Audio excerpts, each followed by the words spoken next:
This project's for all the audiophiles out there. Have you ever wanted to do an A-B comparison of the sound of two amplifiers or the sound of two pairs of speakers?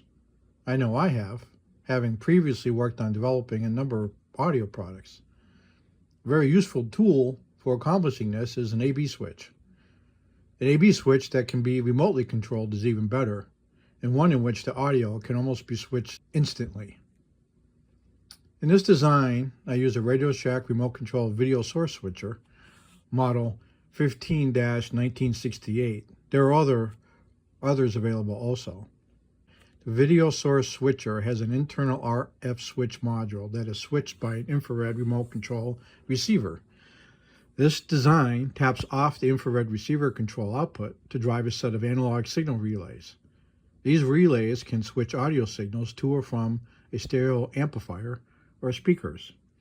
In this way, two stereo amplifiers can be connected along with a pair of stereo speakers, and either amplifier A or B can be selected remotely to drive the speakers. Similarly, two sets of speakers can be connected to this box along with a stereo amplifier, and the amplifier output can be switched remotely to drive either pair of speakers.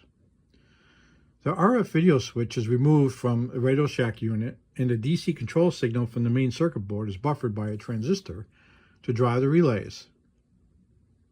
The relays are 12 volt and they're rated at handling 120 volts at 15 amps, so they should be able to handle just about any amplifier out there. Diodes are used across the relay coils to prevent the control circuit from voltage spikes that occur when the relay de-energizes. I also use sockets for the relays to make the connections to the binding posts easier. Power is provided by the 12-volt wall wart power supply that comes with the Radio Shack unit. The only additional components that are needed are 6 sets of binding posts and an enclosure to mount everything.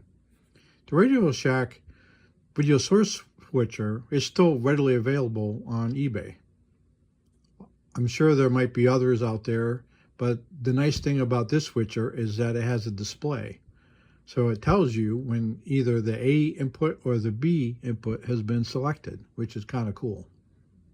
I've used it many times over the years and it works great. Never had any issues. And it really makes trying to compare amplifiers or speakers much easier.